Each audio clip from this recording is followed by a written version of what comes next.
what's up guys? Today I'm going to be giving you guys 5 tips that hopefully will cut down the amount of time that you're spending on lashing your clients and speed up your process, as well as these are just 5 tips that I think every lash tech should know. So I'm going to jump right into tip number one. Tip number one is practice. So I know it sounds rehearsed, everyone says practice, but literally practice.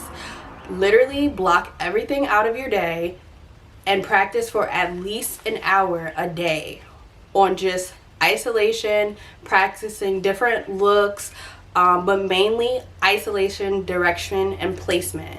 I'm telling you, this will make a tremendous difference in the time that you're completing your sets, because it will literally become like second nature.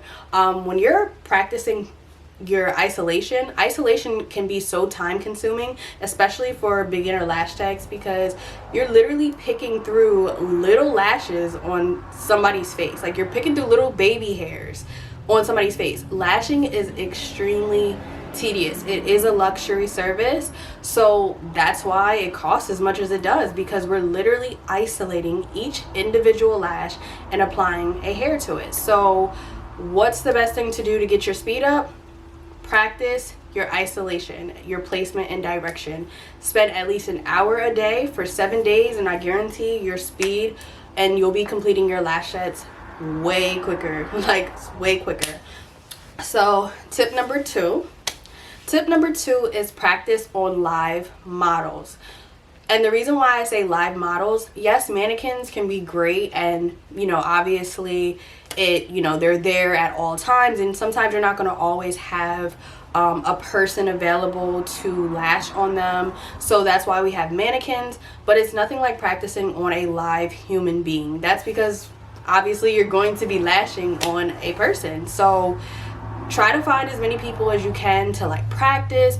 You could even do, if you're still in the beginning, you don't have that many people to practice on, you could even do promos, charge a really cheap rate just to be your maybe a couple dollars just to literally be somebody's model or something like that, just so you can get hands-on experience, because then you'll be able to better gauge your timing and how long it's taking you to go through your routine, how long the person is sitting there. You'll be able to get a real live demonstration of how long it's going to take you to actually lash an actual person.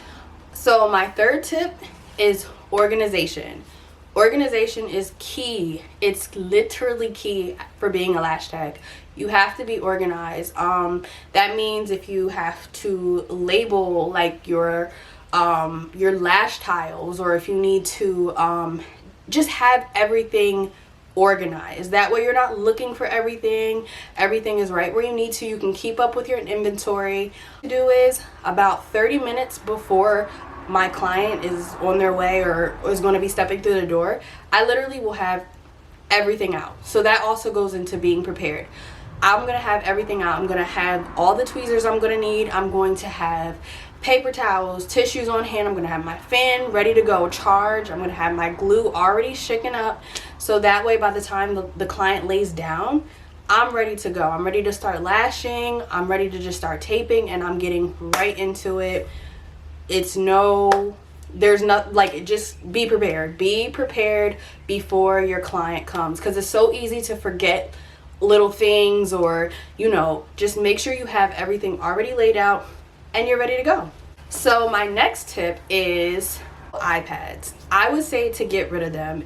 I know when you become a lash tech, you're it's all fancy, and you want your client to feel like they're in a spa experience, and you want them to feel very comfortable and relaxed.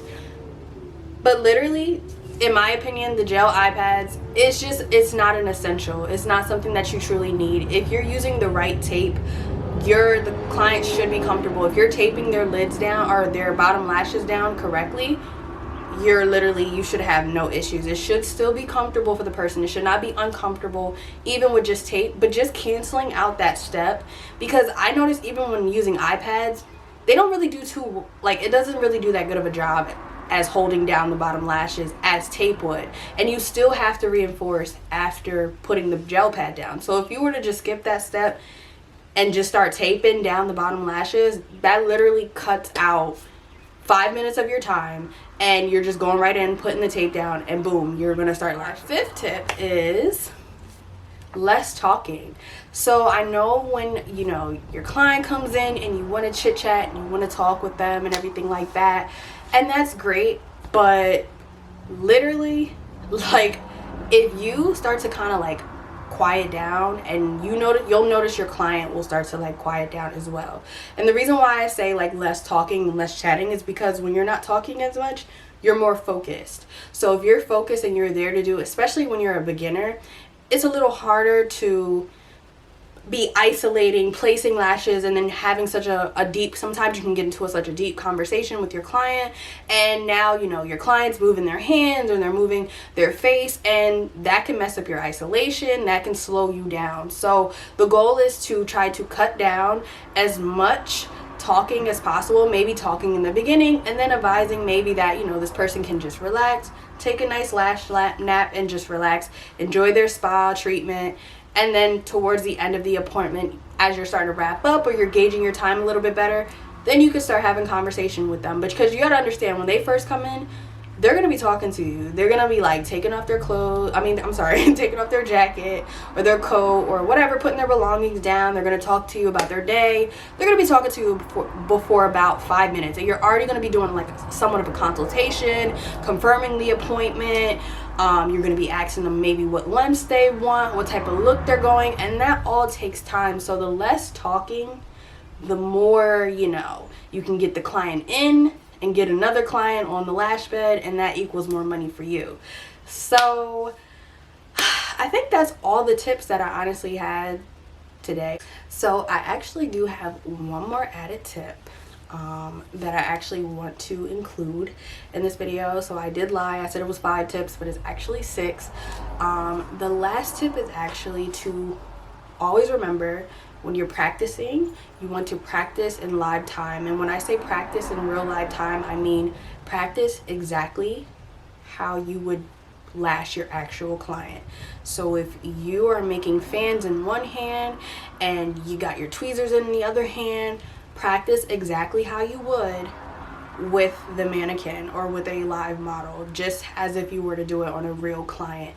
That way, it's when you have your real client in front of you, it's no different, it's no change. I know sometimes when we're practicing, we'll have the lash strip on the mannequin head, and if you're not going to lash like that, if you're not going to actually have the lash strip on the mannequin head, and you're going to have it on the back of your hand, practice exactly the same way. That way, when you get your client on your table, it's no uncomfortability. You're not like, oh my gosh, you're not all over the place, because this is literally how you practice. So I just want to thank you guys so much for watching today. I hope that these tips will help you speed up your process a little bit without compromising your quality. You want to always make sure that you're still, you know, taking your time as well, because you do not want your goal is to have the best retention and to have healthy lashes. But hopefully this can help speed up the process, so when you're taking your clients, your sets are a lot shorter, and you could take more clients throughout the day because you're cutting down on the time that you're spending with one. So thank you guys so much for watching, and please make sure you guys like, comment, and subscribe.